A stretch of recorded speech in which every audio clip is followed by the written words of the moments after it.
A millionaire paid $5,000 to bring his housekeeper to a gala. Her move stunned everyone. Hello everyone. Before we begin today's story, I have a small favor to ask.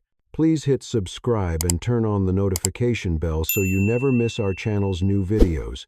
It is quick, it is free, and it is the best way to support us in bringing you more dramatic stories like this one. Your support truly means the world to us. Where are you watching from today? Drop your city or country in the comments below. Thank you very much. Now, let us come back to our main character. The envelope landed on the kitchen counter with a soft but deliberate sound. Inside was cash. $5,000. Clean, crisp, and counted twice. Ethan Caldwell stood on the other side of the marble island, his sleeves rolled up, his expression unreadable. He did not look at the money. He looked at her. "Tomorrow night," he said calmly. "There is a charity gala. I need a date." Maya froze, her hands still damp from washing dishes. The late afternoon sun cut through the tall windows of the mansion, catching the dust in the air like floating sparks. For a moment, she wondered if she had misheard him. "A date?" she repeated quietly. "Yes," Ethan replied. "You will sit beside me. Smile when required. Speak when spoken to. Nothing more." Maya glanced down at the envelope again. $5,000 was more than she earned in 2 months. It was rent. It was medical bills. It was the thin line between stability and another eviction notice. "I am your housekeeper," she said carefully, "not your escort." Ethan nodded once, as if he had expected that answer. "That is why I am paying you," he said. "No one will suspect anything. You are invisible to them." The word landed harder than he intended. Maya felt it anyway. Invisible. She had been invisible most of her life. Invisible in crowded buses. Invisible in job interviews. Invisible in rooms where people spoke about money like it was air. She straightened her back. "And after the gala?" she asked. "After the gala," Ethan said. "This ends. No strings, no questions, no emotions." Maya let out a slow breath. She looked around the kitchen she cleaned every day. The expensive appliances, the fresh flowers replaced twice a week, the quiet luxury that was never hers to touch. "Why me?" she asked. Ethan's jaw tightened, just for a second. "Because I need someone who will not fall in love with the idea of my life." Maya almost laughed. She thought of her mother's prescriptions lined up on the nightstand. She thought of the voicemail from the landlord that morning. She thought of how pride did not pay bills. $5,000, she said slowly. "One night, no lies from me." Ethan met her gaze. "Agreed. Mine a second." She took the envelope. Not greedily, not triumphantly, just firmly, like someone accepting a burden. That night, Maya lay awake in her small bedroom above the garage, staring at the ceiling. She told herself this was just work, just another task, but somewhere deep inside, a quiet voice whispered that stepping into his world, even for one night, would change something she might never get back. The next evening, the car pulled up in front of the mansion. The gala awaited, and neither of them was prepared for what would happen once the doors opened. The drive to the city was quiet. Maya sat in the back seat of the black sedan, her hands folded neatly in her lap, watching the familiar streets blur into something sharper and brighter. Glass towers replaced corner stores. Valet stands replaced parking meters. Every mile felt like a reminder that she was crossing a line she was never meant to cross. At the hotel entrance, the driver opened her door. The building rose above her, all steel and light, polished until it felt unreal. Ethan stepped out first, already at ease, already belonging. Inside, a private suite waited. "This is where you will get ready," Ethan said, gesturing once. His tone remained professional, distant. "You have 1 hour." A woman entered moments later, a stylist, efficient, quiet.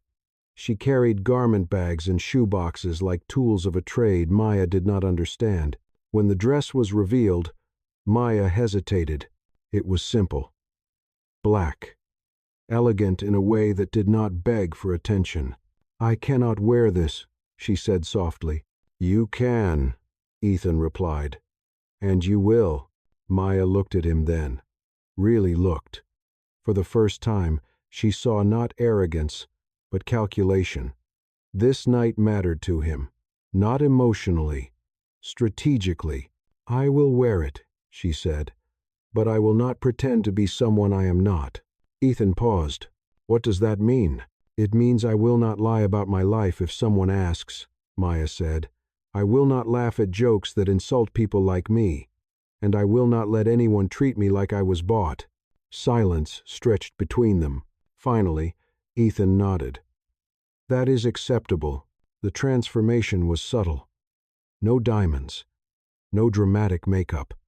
When Maya stood in front of the mirror, she did not see a different woman. She saw herself, only sharper, steadier, standing taller than before. As they entered the ballroom, the noise washed over them.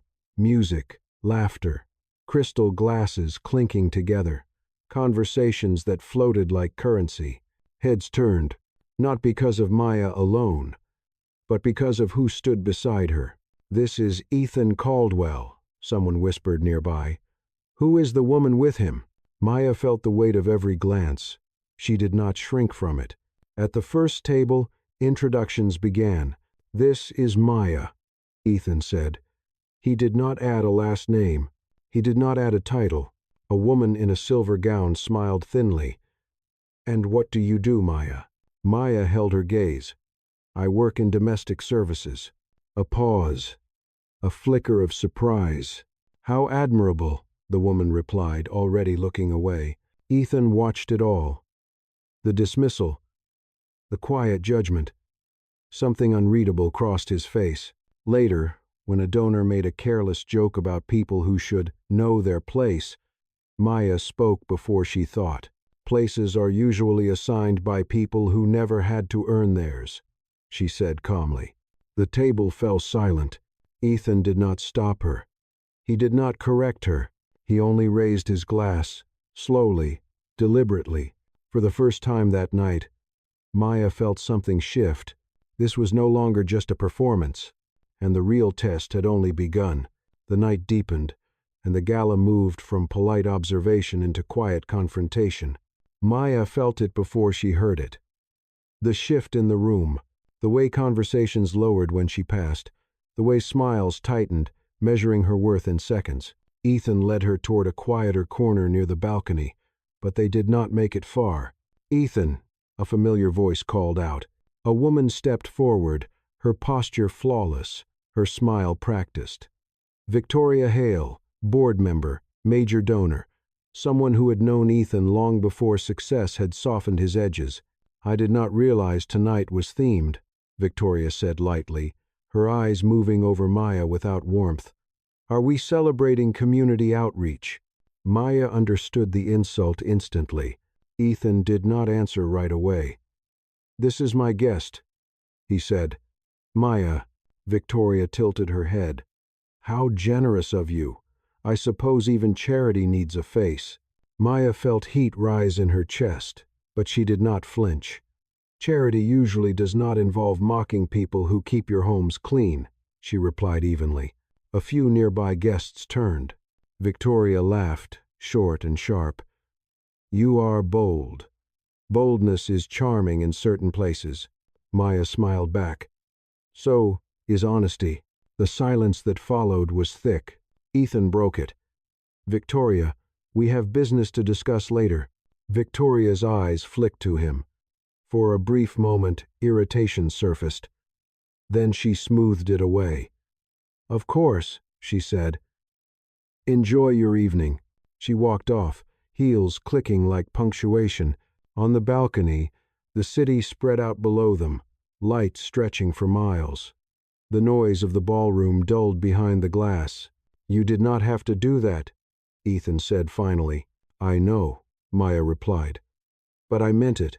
He studied her, really studied her, as if recalculating something he thought he already understood. "They will not forget that moment," he said. Neither will I, Maya answered. A server passed, offering champagne. Ethan declined. Maya did not reach for a glass either. Why does this matter so much to you? She asked suddenly. Ethan looked out over the city. Because perception decides everything in my world, he said. Trust, power, influence. One wrong image, and everything becomes fragile. And where do I fit into that? Maya asked. Ethan hesitated. Tonight, you are... leverage. The word landed heavy between them. Maya nodded slowly. Then understand this, she said. Leverage breaks when it is pushed too far. 1. They stood there in silence until applause erupted inside the ballroom. A donor had taken the stage. The night was moving forward without waiting for either of them. As they returned inside, Maya felt a strange calm settle over her. She had stepped into a world built on performance, but she had not lost herself inside it. And somewhere across the room, Victoria watched them closely. The trap was being set. Maya did not know it yet, but before the night ended, she would be forced to choose between the money in her pocket and the dignity she refused to sell. The program moved into its final hour, when the lights dimmed slightly and attention shifted toward the stage.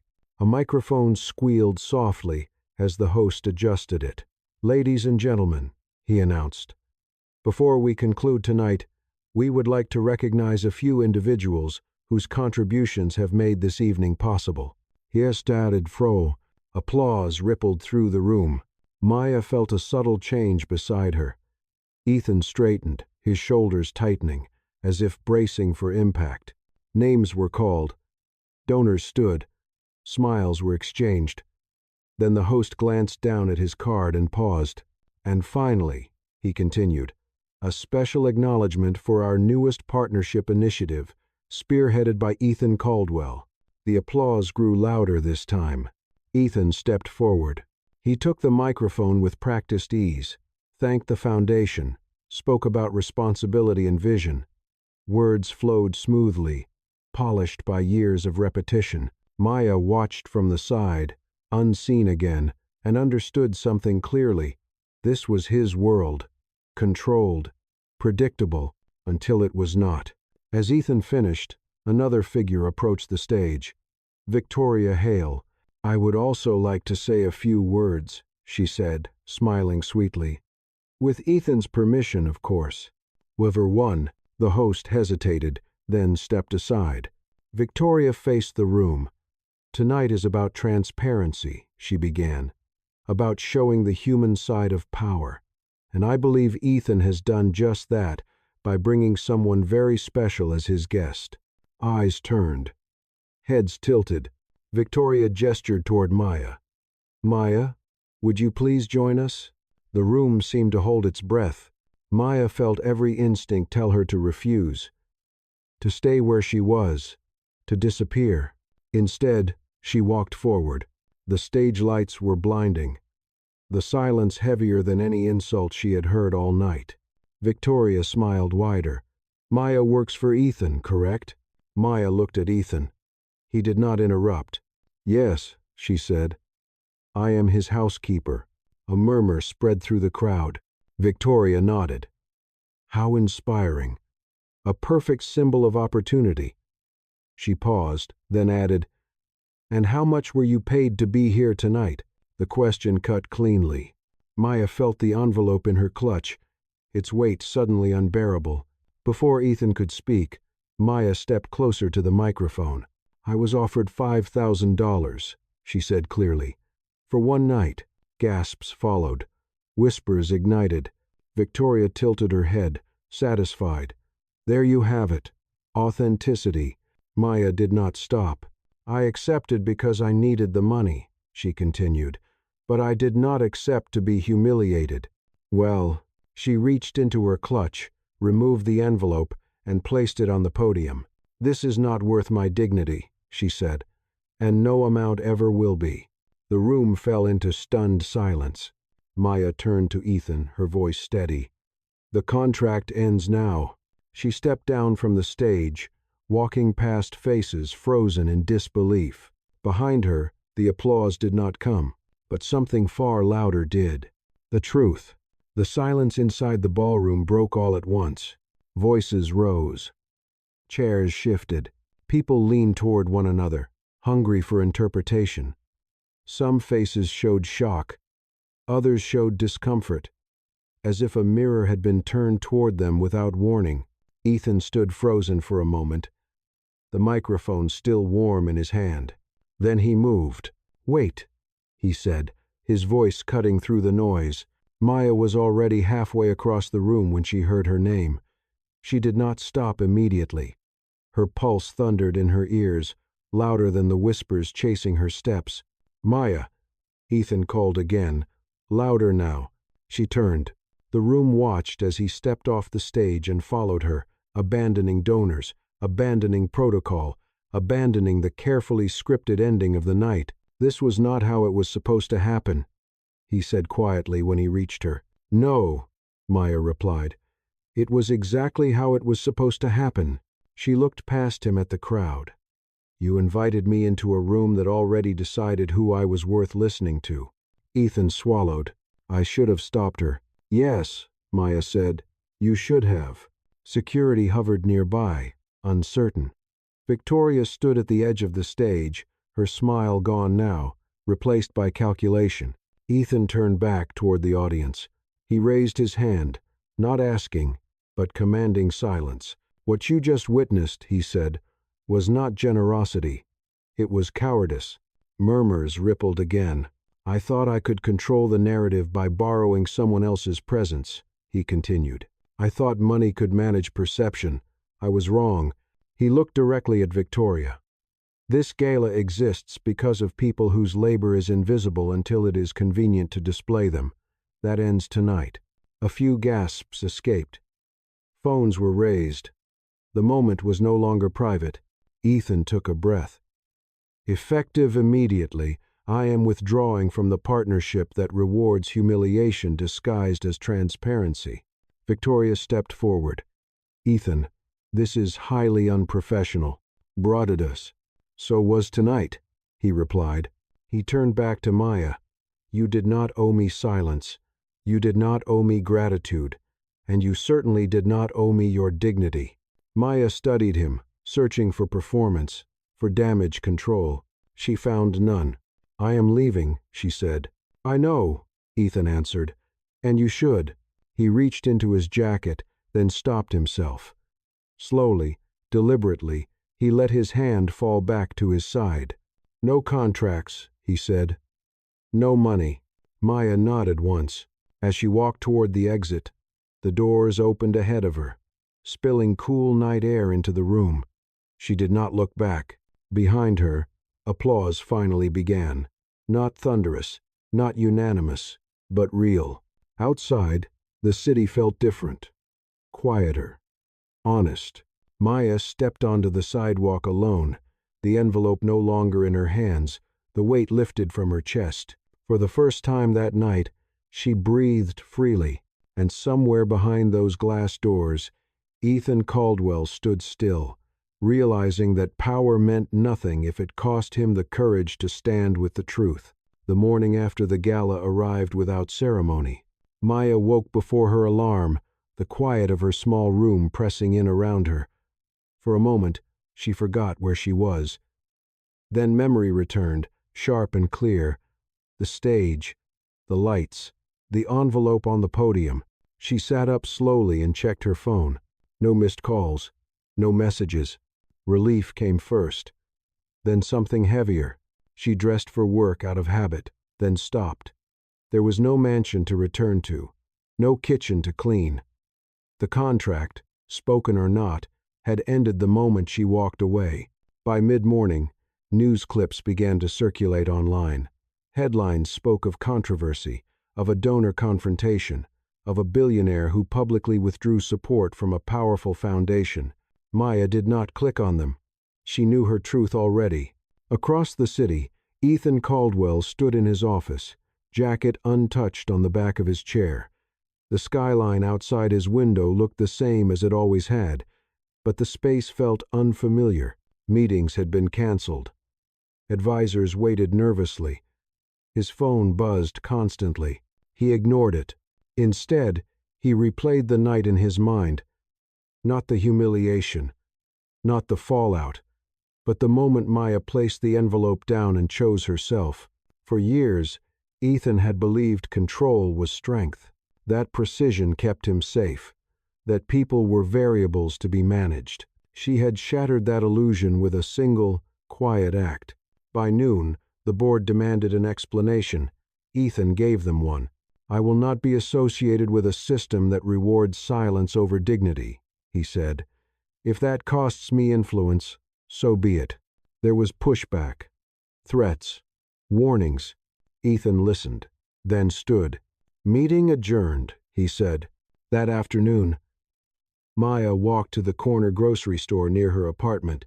Life moved on around her. Neighbors argued gently over parking spots. A child laughed somewhere down the block. Normal life. At the register, her card declined. Embarrassment flared, familiar and unwelcome. She asked the cashier to try again. It worked the second time. Outside, Maya leaned against the brick wall and closed her eyes. She had done the right thing. She knew that. But doing the right thing did not make the bills disappear. Her phone buzzed. An unfamiliar number. She considered letting it go to voicemail, then answered. "Maya," Ethan's voice said carefully. "I hope this is not a bad time." She closed her eyes again. "It is not," she replied. "I am not calling to offer money," he said quickly. "Or a job, or an apology disguised as help." There was a pause. "I am calling to say thank you, and to ask if we could talk, on equal ground." Maya hesitated. "Coffee," she said finally. "In public. 1 hour." "Agreed," Ethan answered. When the call ended, Maya stood very still. The contract was gone. The illusion was gone. What remained was something far more dangerous. Truth. And this time, there would be no price attached. They met 3 days later. The cafe was small, bright, and ordinary, wedged between a laundromat and a bookstore. No valet, no velvet rope, just scratched wooden tables and the low hum of conversation. Maya arrived first. She chose a seat near the window, where she could see the street and leave easily if she needed to.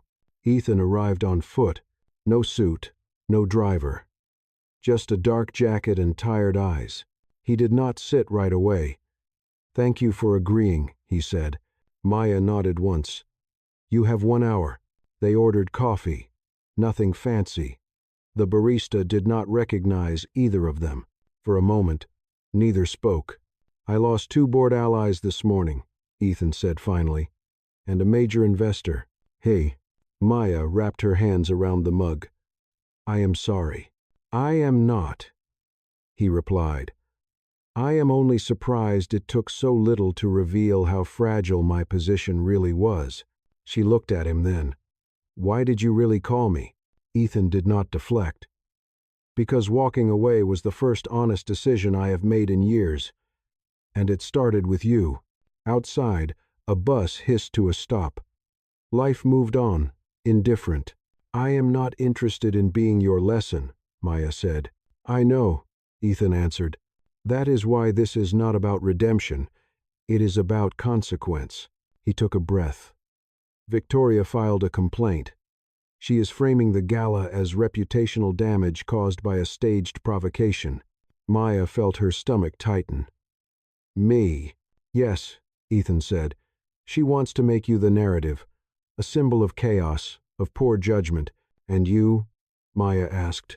"I told them the truth," he said. "That I invited you, that I paid you, that the fault is mine." She searched his face for hesitation. Found none. "That will cost you," she said. "It already has," Ethan replied. The door opened. A man in a tailored coat stepped inside, scanning the room. He spotted Ethan and paused. Ethan noticed too. His jaw tightened. "That is my legal counsel," he said quietly. "I did not ask him to follow me." Maya stood. Then our hour is over. Ethan stood as well.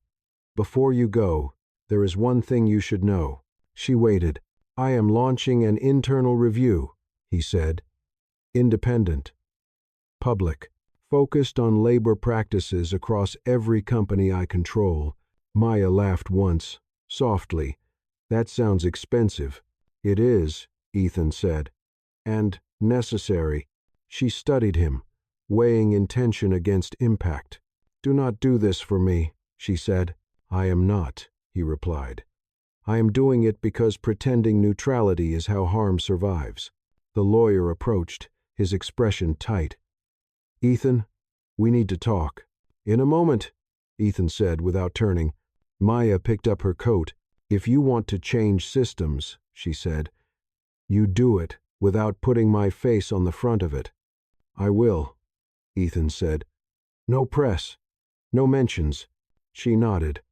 Then this is goodbye. Unless, Ethan said carefully, you decide otherwise. Maya paused at the door. If there is a next conversation, she said, it will be because you stood your ground when it cost you everything. She left. Ethan remained standing as the lawyer launched into warnings and strategies. For the first time, Ethan did not listen. He watched the door close. The real test was no longer public. It was personal, and it had only just begun. The pressure did not ease. It intensified. Within a week, the review Ethan announced became public record. Independent auditors arrived. Anonymous testimonies surfaced. Long-ignored complaints found daylight.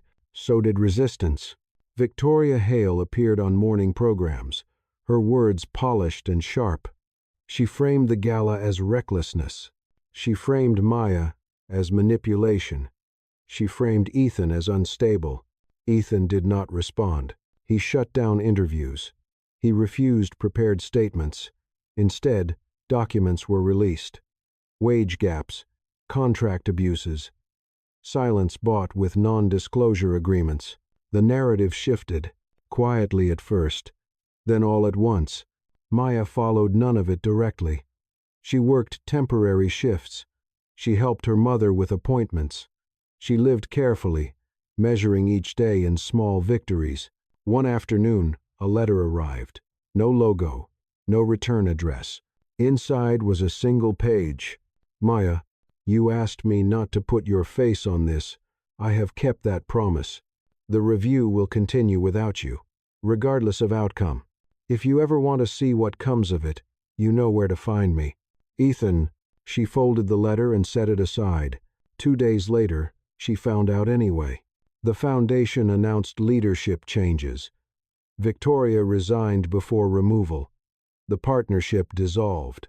Donations were redirected toward worker advocacy programs with independent oversight. No speeches. No galas. Just action.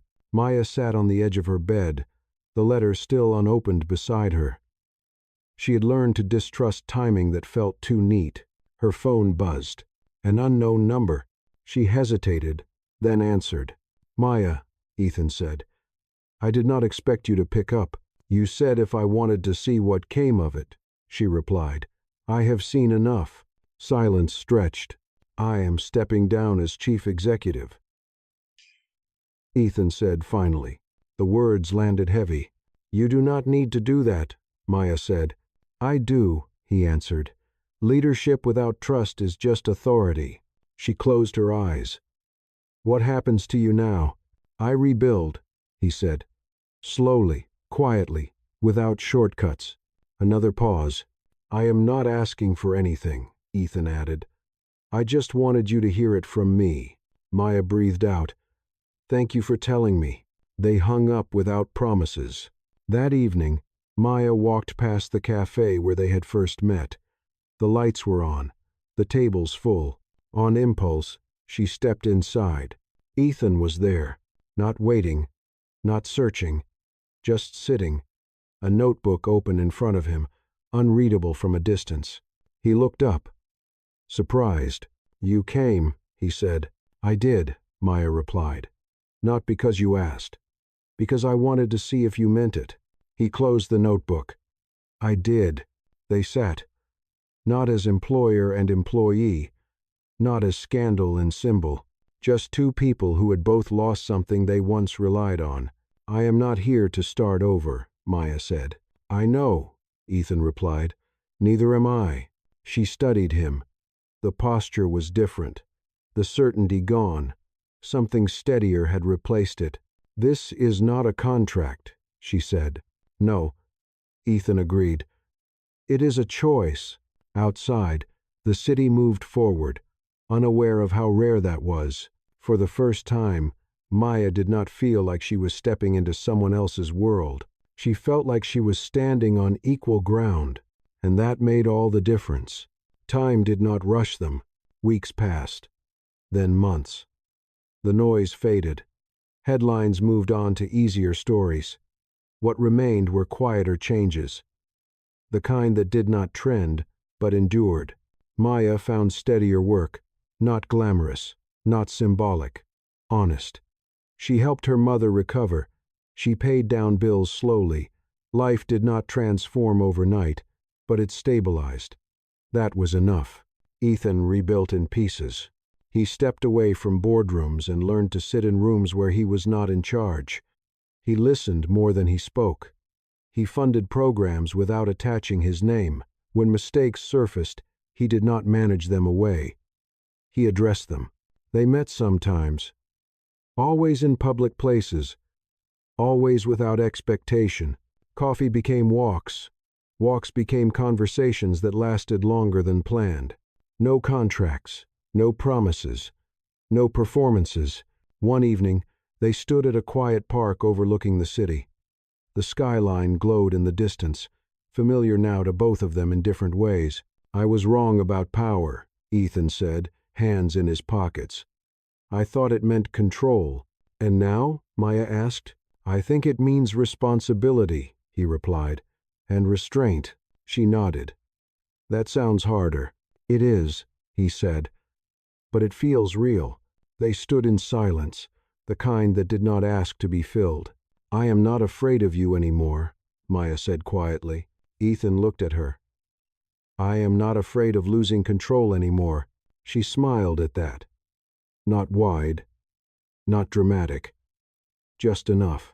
Months later, there was no gala, no stage, no audience. There was a small community center opening in a neighborhood neither of them had grown up in, but both understood.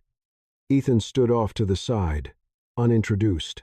Maya spoke with volunteers, laughing easily, unguarded. When the ribbon was cut, no speeches followed. Afterward, as they walked away together, Ethan stopped. "This is not a proposal," he said, his voice steady. "It is a question." Maya turned toward him. "I do not want to build something on imbalance," he continued. "No money, no leverage, no roles written for us." He took a breath. "I want to choose you, and I want you to choose me. Only if it costs us nothing we are not willing to give." Maya studied him for a long moment. Then she reached into her bag and pulled out a folded piece of paper. The old contract. She tore it cleanly down the middle. Then again, and again, she let the pieces fall into the trash. "That chapter is over," she said. "If there is a next one, it starts here." Ethan nodded. Relief crossed his face, not triumph. They walked on together, side by side, unnoticed by anyone who passed. Years later, people would remember the scandal, the gala, the envelope on the podium. Few would remember what followed. But Maya and Ethan did.